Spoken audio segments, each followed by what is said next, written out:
Hola Pato, estoy muy emocionado por platicar contigo. Bienvenido a Levantando Podcast. ¿Qué hubo, Fran? Al contrario, muchas gracias a ti. Emocionado soy yo. Siempre me gusta empezar con un poquito de contexto. Estuviste en GBM, en el BID, un tiempo en Asymmetrica Investments, en la parte de activos alternativos, para después lanzar Bridge. ¿Cómo nace este fondo de Venture Capital? Correcto. Pues mira, la historia es muy chistosa. La verdad es una historia bastante interesante. Y todo nace desde la idea, y hablo un poquito de la situación en la que está el ecosistema de inversión y emprendimiento en Latinoamérica y sobre todo, bueno, en México y en Latinoamérica. De cómo pues ya tenemos founders, o existen emprendedores en una etapa en sus empresas y en este como ciclo de emprendimiento en el que ya se pueden, un lugar en el que pueden emprender, en el que pueden invertir en otros emprendedores y pueden como un poquito apoyar como se les apoyó a ellos o a nosotros hace hasta 10 años, ¿no? O cuando el ecosistema mexicano, sobre todo y latinoamericano, era mucho menos robusto de lo que es el día de hoy. Entonces, Bridge nace con la idea de un grupo de founders, que es el grupo de partners que conoces bien, ¿no? Y que todos conocen que es el Project Bridge, que ahorita platicamos quiénes son, por los que no conozcan un poquito del fondo. Con la idea de hacer inversiones ángeles en empresas, ¿no? La idea fue, pues uno solo se queda sin capital rápido, ¿no? No puede hacer tantas inversiones. Es mucho mejor tener el expertise y compartir un poco la decisión de inversión con otras personas que con uno mismo. Y entonces esa es como la premisa de por qué nació Bridge, ¿no? Todo así como realmente la historia puntual es Luis Enríquez, uno de los partners del fondo, hizo un par de inversiones, se quedó sin capital, se quedó sin tiempo, le interesaba hacer más y dijo, a ver, ¿cómo le puedo hacer para más? Y entonces empezó a juntar al grupo de personas que están dentro de Bridge, ¿no? Para decir, oye, a ver, vente, invierte conmigo, tú también seguramente quieres hacer inversiones, se enteró de otro güey por allá que también está haciendo lo mismo y fue como, pues hay que hacerlo juntos, hay que hacerlo en conjunto, y hagamos como syndicate de ángeles, ¿no? Y entonces hicieron 11 inversiones con capital propio, muy chiquititas, $220,000 en 11 empresas, o sea, tickets de $20,000 en cada una. Este, para manejar un portafolio de inversiones ángeles tal cual. De ahí, nos dimos cuenta que la oportunidad era brutal, ¿no? Que la oportunidad de founders invirtiendo en otros founders, de la tesis de operadores invirtiendo, ¿no? Entonces, nada más estoy en lana, sino, pues te echo la mano un poco en la parte operativa, porque llevo 10 años operando una empresa, o llevo 8 años operando una empresa en la cual ya tuve que casi quebró, que tuve que levantar capital, que tuve que correr gente, que tuve que abrir su oficina en Brasil, que tuve que contratar una agencia de marketing, pero no funcionó, entonces mejor contratado a alguien internamente. El problema que te puedas imaginar, ¿no? Sí, que si un abogado, que si me demandó un empleado en la cámara compensatoria, etcétera, etcétera, etcétera. Entonces, un enorme, ¿no? Un enorme abanico de, este, de conocimiento y de experiencia, sobre todo, que se pueden aportar a las empresas, ¿no?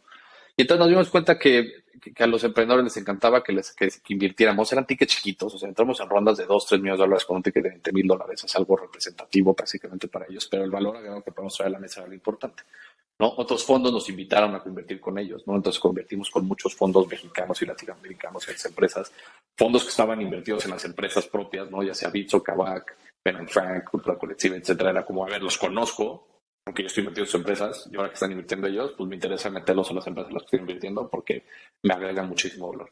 Entonces, con esa premisa y con esa idea y con unas buenas inversiones que hicieron en este syndicate o fondo uno, como le llamamos nosotros, se tomó la decisión de levantar un fondo ahora sí, ¿no? Con el PIS, ya no capital propio, sino ahora sí deciros, a ver, vamos a levantar un fondo y vamos a invitar a otras personas a esta oportunidad que estamos viendo que hay en el mercado, ¿no? Porque también amigos nos decían o preguntaban por ahí de, oye, quiero entrarle, ¿cómo le puedo hacer? Es como, pues, bueno, entonces expandamos esta red de emprendedores invirtiendo en emprendedores, porque ese siempre es el foco, ¿no? Tratar de generar más esta dinámica y que crezca más esta parte en Latinoamérica que creemos que a partir de hace 2 años para acá ha crecido mucho, pero que antes era prácticamente inexistente, pero que hoy es otra cosa, ¿no? De emprendedores invirtiendo en emprendedores y en emprendedoras en toda la región. Y entonces nos decidimos lanzar a levantar un fondo de 10 millones. Esto fue yo creo que como mayo, junio del 2021, ¿no? Y en ese momento, pues 10 millones se porque ese fue un número así como que hace sentido.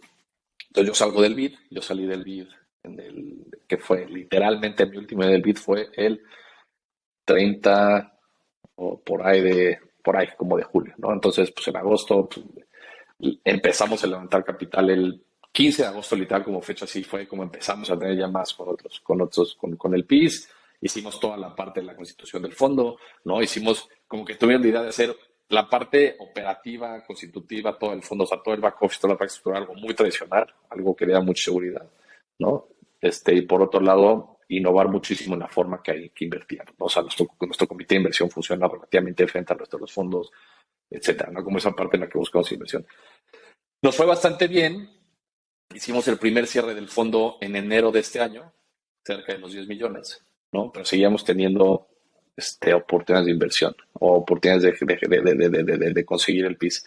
Seteamos un cap del fondo, como dijimos, a ver, no vamos a hacerlo más de 17 millones, como 15, 17 millones, por la idea que teníamos nosotros de invertir en etapas tempranas, de invertir rápido y poder construir esta tesis y poder generar un poquito más de portafolio antes de hacer un fondo grande, porque además tampoco nos interesa un fondo de 300 millones nunca, porque queremos concentrarnos en esta etapa. Y a partir de enero que empezamos a invertir, logramos hacer el cierre del fondo ya en los 15 millones en octubre de este año, ¿no? ¿Y por qué nos tardó tiempo de los 10 a los 15? Fue porque realmente ya nos concentramos en invertir y el levantamiento de capital era un poquito más, pues a ver, seguimos teniendo conexiones, vamos haciéndolo, cerramos a bastantes buenos inversionistas, pero como con una parte un poquito más tranquila en el sentido que no era activo, como desde agosto a enero lo hicimos de, o sea, 450 llamadas que nos echamos con 350 el PIS o 500 el PIS que vimos, o potenciales el PIS, ¿no?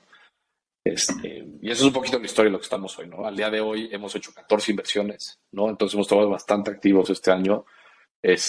Nuestro ticket es un ticket realmente chico, o sea, podemos hacer desde 150 hasta $500,000, etapas tempranas. Hemos tenido muy buen pipeline, la verdad, como que esa tesis que traíamos de que nos llegaba buen pipeline porque a todo, o sea, al emprendedor le gusta que emprendedores exitosos como los que tenemos de partners les inviertan, pues nos ha llegado bastante buen pipeline, muy buena relación con fondos como ustedes, Fran, y como muchos que en Latinoamérica y en México.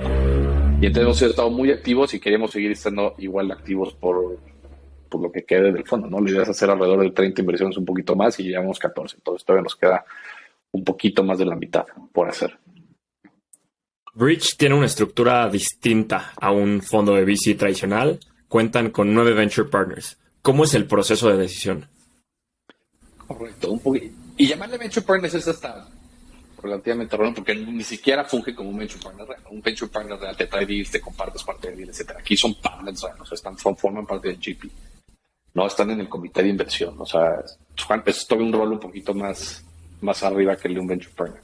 Y entonces ahí sobre todo es donde es muy diferente, ¿no? Porque como yo soy un sole managing partner, o sea, puede ser como un solo VC, pero la verdad es que no.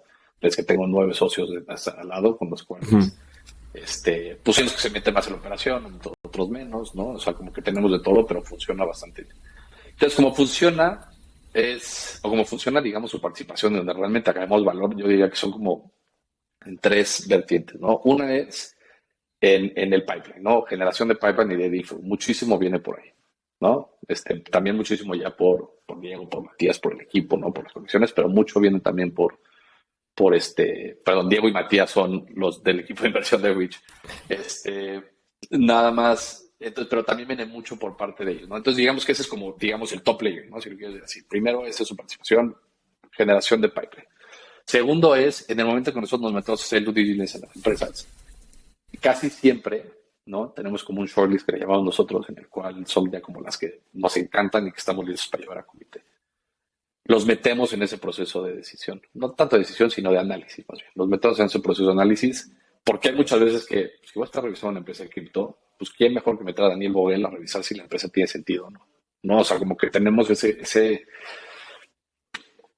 valor en bruto, realmente, que pues otros VCs no tienen, de tener un experto en el tema, a un WhatsApp decirle, necesito hablar contigo en 1 hora, te platicamos esta madre, bla, bla, bla, bla, bla, y en media hora me dice, hace todo el sentido, está el mercado, está la necesidad, está la oportunidad, revisémosla bien, llevémosla a comité o no, o mínimo nos da todo lo que están viendo, sí tiene sentido, o cabrones, por aquí no va, o sea, no pierdan su tiempo porque esto no tiene sentido, ¿no? Entonces, esa parte es muy, muy importante, súper importante, y lo hacemos bastante. Entonces, como es un outreach muy personal con cada uno de los partners.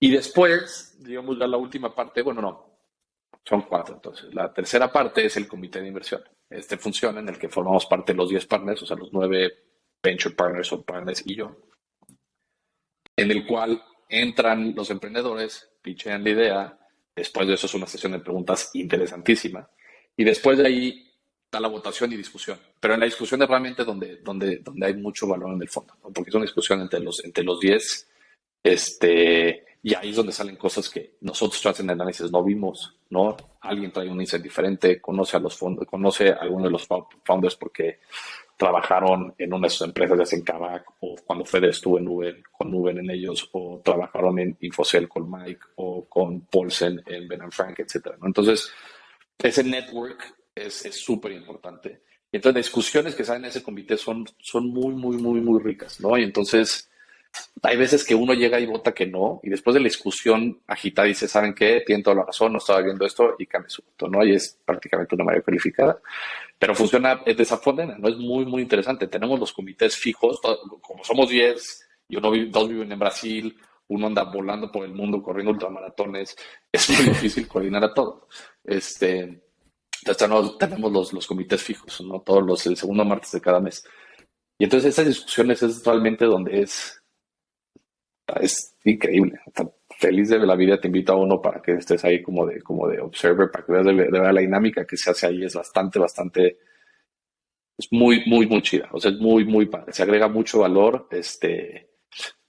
y se llegan a discusiones muy interesantes. No, a mí me sorprende. O sea, yo estoy ahí, escucho luego hablar a estos, a Lisa o a Alison o a alguien de estos y digo, no, bueno, el nivel de experiencia, el nivel de detalle que hay o de conocimiento que hay en los sectores o en emprender, ¿no? En llevar un negocio independientemente del sector es súper importante. Y la cuarta parte, no menor, y yo creo que es donde más valor hay, es el acompañamiento ya que con las empresas, ¿no? O sea, ya que les invertimos,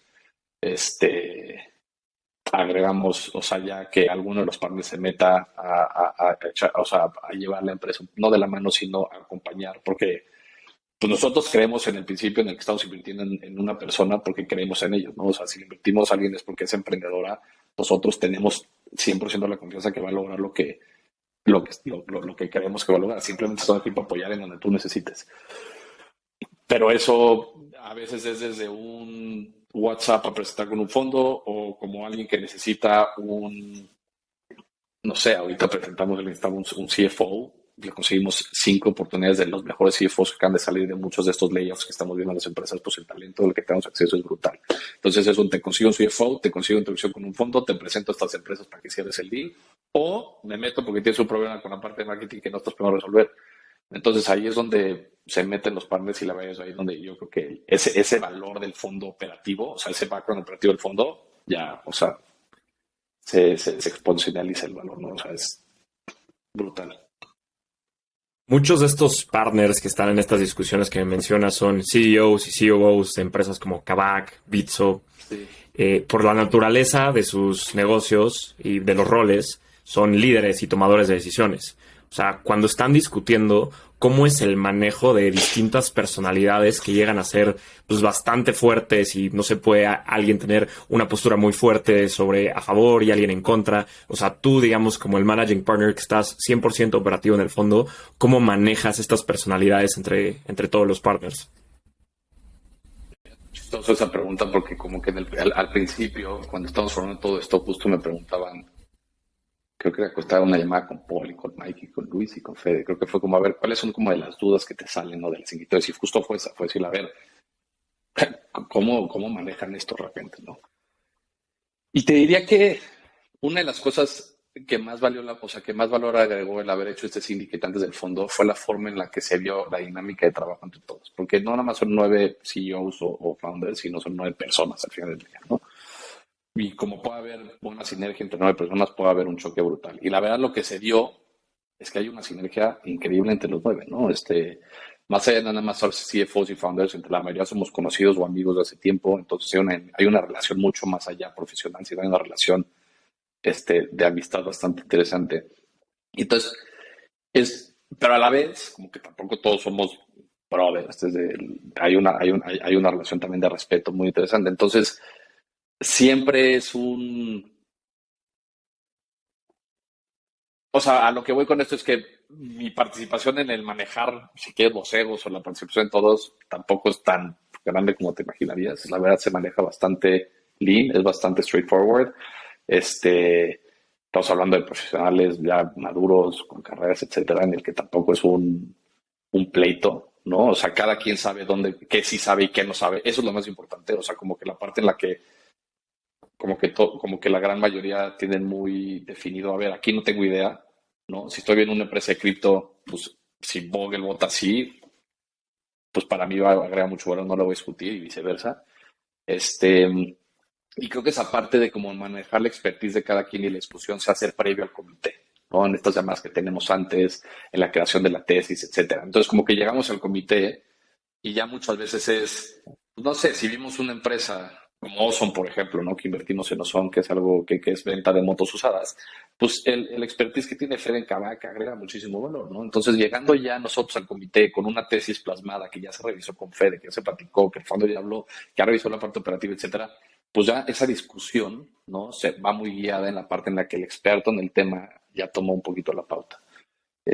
Y pues ya en el comité, pues es un poco hay un manejo a ver, ¿tú qué opinas? No, a ver, pero puta, por acá, tal vez por acá y acá, y no estás viendo esto, etcétera. Entonces, sí hay discusiones, a veces se vuelven un poquito apasionadas, pero no se ponen tensas, digamos. O no nos ha pasado. Ya te platicaré el día que haya una discusión en la que me cueste trabajo manejar alguno de los nueve y estará divertido. Pero hasta ahorita la verdad la he manejado bastante bien. Entrando al tema de levantamiento de capital, o sea, cuando empiezan a levantar este fondo de Bridge de alrededor de 15 millones de dólares, ¿cuál fue el mayor reto que enfrentaron?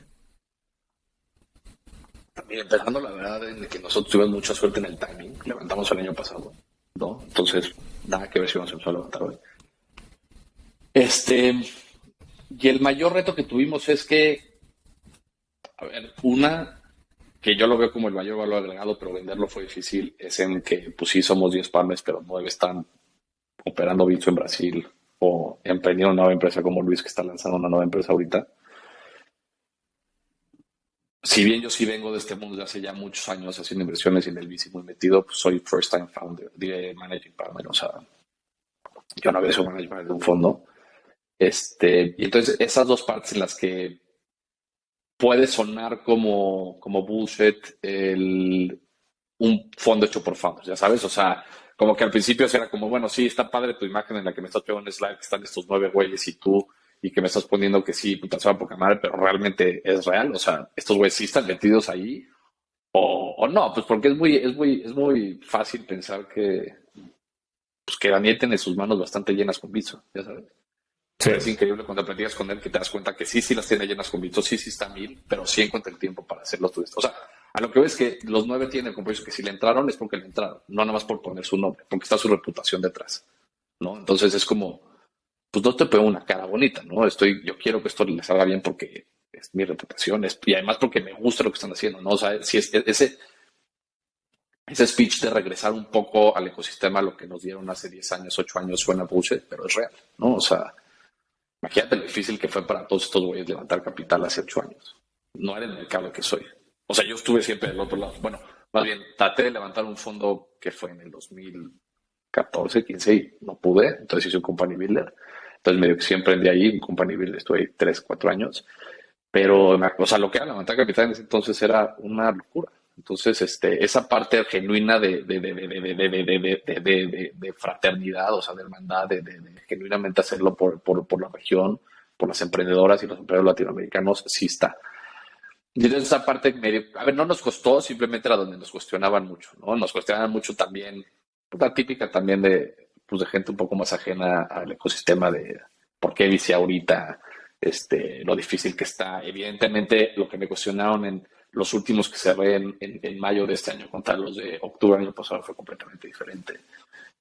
No, pero yo creo que eso fue lo que más nos costó vender, pero a la vez lo que más valor nos dio, ¿no? O sea, como que era lo que más nos costaba vender, pero a la vez fue por lo que logramos levantarlo, porque somos un grupo de emprendedores invirtiendo. Y a ver, hoy hay unos 4 más, pero en agosto del año pasado, de verdad éramos, yo creo que el único fondo hecho por emprendedores levantando capital, mínimo en México. Entonces sí, Sí, totalmente. entonces sí había un valor agregado en el que, pues sí, hay fondos que les ha ido mucho mejor de lo que a mí me ha ido porque es el primero que estoy haciendo. Y entonces me preguntabas por qué me voy contigo y no me voy con los otros 10 que ya tuvieron buenos retornos y que ya tienen güeyes que van en su tercer fondo.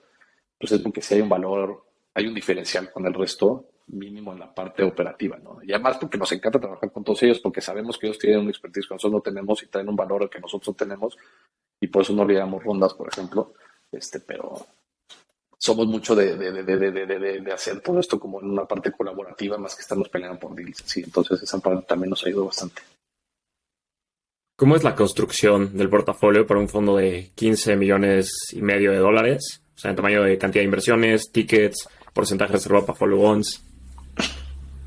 Pues mira, todo lo hicimos, y es muy chistoso porque también teniendo un poco el background de algunos de los partners, súper matemático. No, o sea, Alemasa, Paulsen, Luis, todos estudian matemáticas en el ITAM, todos son una mentalidad muy matemática y funciona bastante bien. Entonces fue un poco en el que el tamaño del fondo alineado con cómo podemos maximizar esos 15 millones, ¿no? Entonces, partiendo de ahí hicimos este como modelo matemático, un poquito modelo de Monte Carlo, etcétera, de cómo llegar a ese número de inversiones. O sea, que no fuera un dedazo de vamos a hacer inversiones en etapa semilla o presemilla y vamos a hacer X número porque esto nos conviene, sino este número es el que nos dé este modelo que nos da el mayor rendimiento, ¿no? Y entonces haciendo eso nos arrojó que lo óptimo era hacer como 45 o 50 inversiones, ¿no? Entonces fue como, bueno, ok, pero es una locura hacer esa cantidad de inversiones. No tenemos este tamaño de fondo, no tenemos el tiempo para hacer cantidad de inversiones. O sea, fue como, entonces tuvimos que un poquito voltearnos a la parte en los objetivos de timing del fondo, de la etapa en la que estamos, la región, o sea, muchas otras decisiones, por lo cual llegamos a esas 34 inversiones, ¿no? ¿Cuánto porcentaje vamos a ganar follow-ons? Ese 40%, entonces estamos 60% menos management fees, entonces nos dio para poder hacer 33 inversiones de tickets de $250,000 en promedio, ¿no? Ese fue el número que llegamos así en acuerdo, ¿no? Y entonces con ese número jugamos un poquito en las inversiones que hacemos en las empresas que vemos, ¿no? Entonces vemos una empresa que está en una etapa muy temprana como Huawei, por ejemplo, de Ignacio Tetben. Entonces, es una empresa que está levantando una ronda muy chiquita, con una versión muy chiquita, pero queremos estar ahí porque es una locura, los founders, etcétera. Y entonces hacemos un ticket de $150,000. Entonces eso nos da la posibilidad de entrar a una empresa en una versión un poquito más alta, con un ticket un poquito más alto y acabar promediándose $250,000 por ticket, ¿no? Entonces así vamos más o menos construyendo el portafolio y el número de inversiones que tenemos. O así lo construimos desde el principio, es lo que estamos llevando hasta ahorita, ¿no? ¿Qué opinas de las valuaciones en etapa temprana? O Pues sea, ¿qué mira, tanto importa este precio de entrada? importantísimo, súper, súper importante. Y no tanto por la ronda actual, sino por la siguiente, ¿no? O sea, ¿a qué me refiero? O sea, hemos visto empresas que, pues ahora, chances iba a haber fondos que te compren esos 15 millones con tu PowerPoint. No lo dudo, ¿no? Y lo hemos visto. Nosotros no somos de este fondo, pero bueno, chance hay algunos que sí. Y sobre todo fondos globales. Para levantar tu siguiente ronda, vas a tener pedos. Si no es que genuinamente la rompes como le estás diciendo que la vas a romper. No, porque ya tienes aquí un piso de $15 millones. O vas a levantar a menor valuación, o sí la vas a tener que sacar del parque para poder. Entonces, lo que siempre decimos es, tu primera ronda es importante por a quién estás sumando. Entonces, esos players iniciales son importantísimos porque te van a ayudar a despegar en una etapa muy temprana. Y dos, te van a setear un poquito cómo va a ir, como digamos, esta película en el tiempo, ¿no? O sea, nosotros hemos visto empresas que nos encantan, pero que la verdad no hace sentido porque levantaron, literalmente vimos una que me fascinó. El emprendedor es de lo mejor, el mercado está poca madre, pero pues su sí la levantaron en 15 y entonces ahorita estaban levantando a los mismos 15, pero ya estaba cara. Entonces fue como, pues, o sea, no sé por qué te invitaron en 15 ahorita, si ahorita sigue estando cara, ¿no?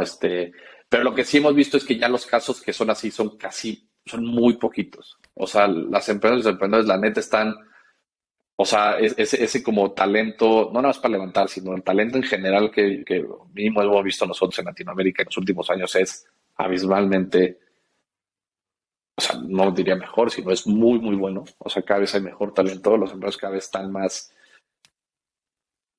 han logrado adaptarse a las condiciones del mercado mucho mejor. O sea, lo que vemos en enero, lo que vemos hoy es otra cosa.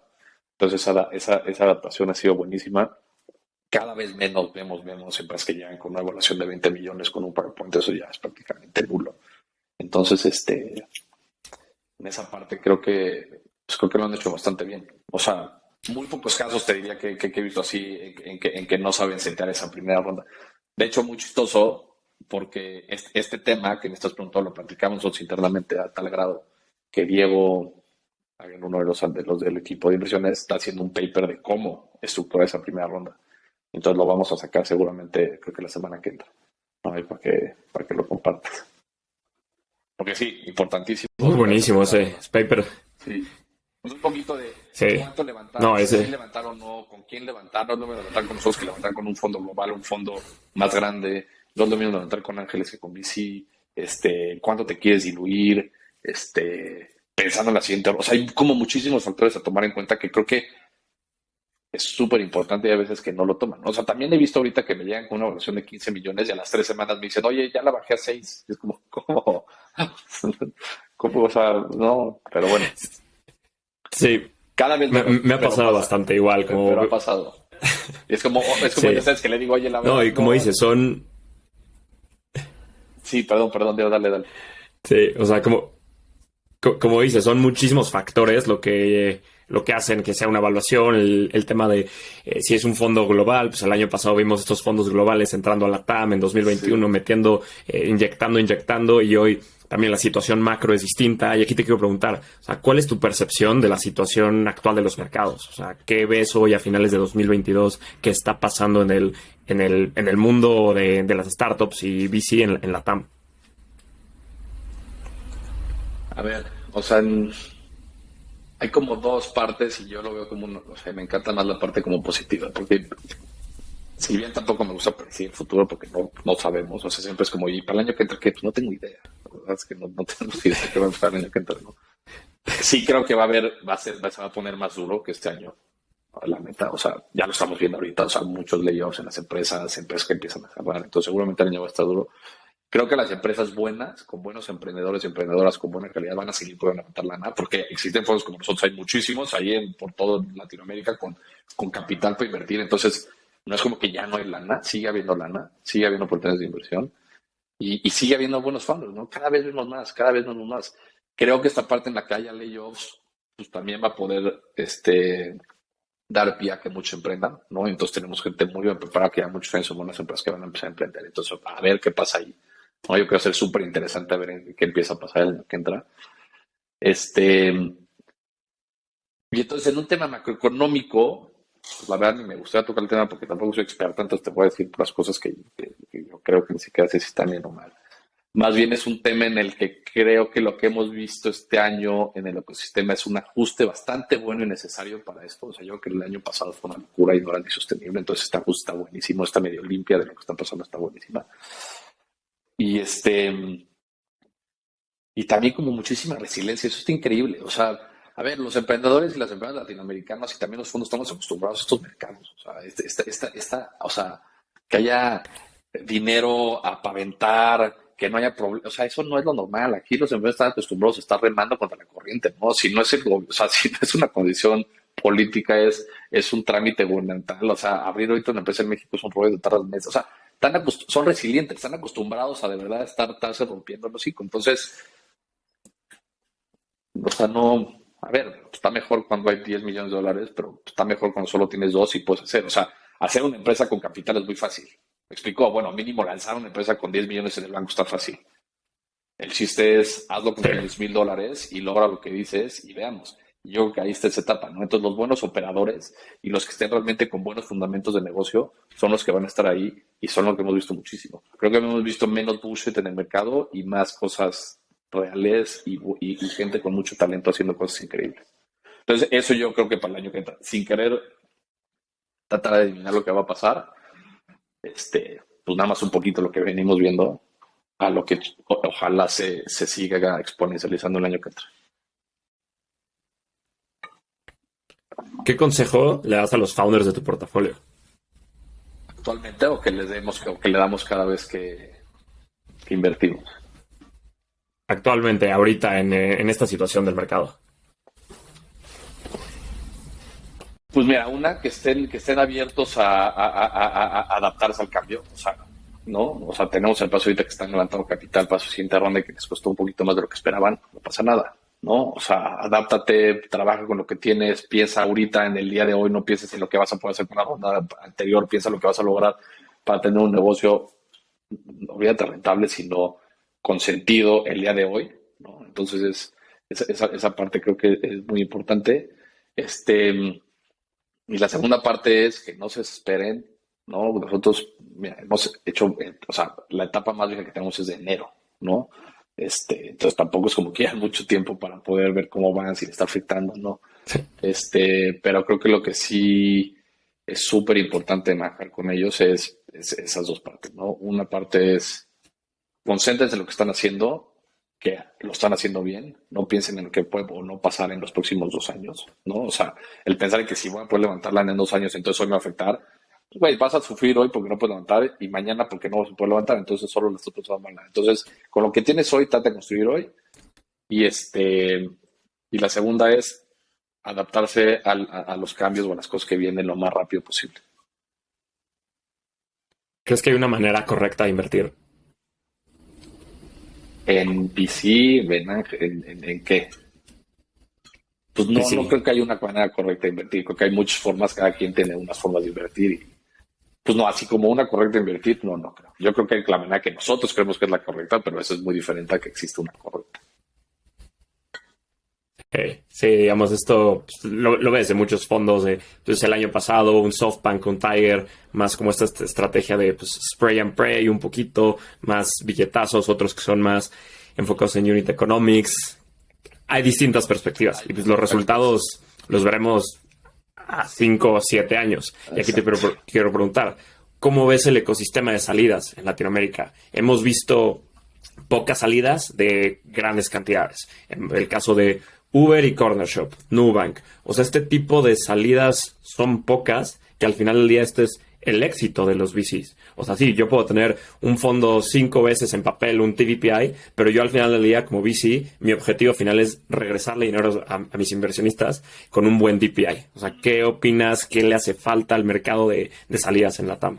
Ya que le hace falta un poco de profundidad a todo el sistema financiero, ¿no? Latinoamericano. O sea, si ves desde arriba, pues, las empresas en México sobre todo, pues no sé, ya no sé si llevamos 5 o 7 años en las que no ha habido una emisión de una empresa en la bolsa, ¿no? Al revés, o sea, ya hay delistings. Exacto. Hay listings, ¿no? Y entonces platicando con alguien, ya me acuerdo que, bueno, platicando con un cuate de un fondo que tiene un SPAC y me platicaba, no te decía lo difícil que es convencer a las empresas de treparse al SPAC, o sea, como que lo ven como, no sé, muchas razones que creo que por qué lo ven, pero nada más no quieren salir a listarse a la bolsa, ¿no? Hay muchas veces que les conviene quedarse privados por muchas cosas. Entonces, pensando por eso, pues hay poca oferta en el mercado, ¿no? Entonces, como que ir en un mercado tradicional, hacer salidas a la bolsa, etcétera, que está difícil.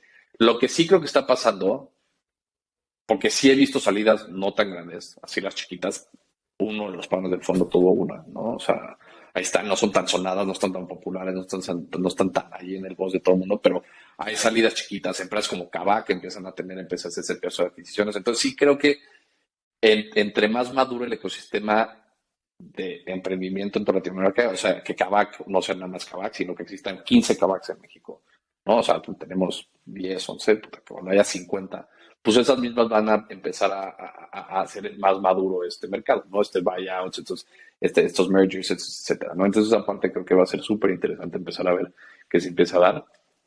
Este, y ojalá con la salida de estas nuevas bolsas como Vive, etcétera, pues logremos crear un poco más de profundidad en los mercados financieros. Creo que eso lo veo a mucho más largo plazo, ¿no? Pero eso es un lado. Y por otro lado, creo que las empresas globales están volteando a ver mucho más Latinoamérica que chance antes no lo hacían, ¿no? O sea, probablemente hace 3 años, 4 años no lo hacían tanto como el día de hoy, lo ven como un mercado súper, súper atractivo. Entonces, seguramente hay muchas empresas que una adquisición va a ser mucho más fácil que empezar operaciones aquí. Entonces, pues, alguien sin querer, porque no tengo una bola mágica mía que va a ser el futuro, pero pues quiero pensar que esas dos pueden ser unas muy, muy buenas posibilidades para salidas bastante interesantes en los próximos años en el mercado. Pato, llegamos a la parte final de la entrevista. Te voy a hacer unas últimas preguntas donde te pido que la respuesta sea lo más breve posible. ¿Preparado? Sí. ¿Cuáles son las tendencias que más te emocionan como inversionista? Híjole, yo creo que la entrada cada vez más de talento a Latinoamérica, ¿no? O sea, Latinoamérica regresando a México para emprender. ¿Qué harías para fomentar las inversiones en los fondos de Venture Capital en la TAM? Híjole, está interesante. Creo que es muy importante realmente exponer qué es lo que hacemos, quitarle esta como chance estigma que hay en mucha gente de la profesión de que invertimos en apps, ¿no? Que invertimos en estas cosas, sino realmente tratar de explicar de una manera bastante buena de qué es realmente lo que hacemos y qué es lo que buscamos dentro de los fondos de VCs. ¿Generalista o especialista? Especialista. ¿Qué consejo le darías a un first time fund manager? A que se consiga un buen equipo y que consiga buena gente con que hacerlo. Siempre es, o sea, Y por siempre es la último, idea de las personas. Entonces siempre entre que te rodeas de gente mejor y más inteligente que tú. ¿cómo ves a Bridge dentro de 5 años? Fondo referente en Latinoamérica para inversiones en etapa temprana. No nada más founders Buenísimo. investigadores, sino un fondo referente para este tipo de inversión. Pato, un gusto platicar contigo. Me encantó, lo disfruté un buen. Muchas felicidades por todo lo que has hecho con Bridge. Gracias a ti. Al contrario, de verdad me encanta esta plática. Hagámoslo más seguido. De verdad, muy, muy chido. Y además fan de lo que haces, ¿no? Me encanta este podcast.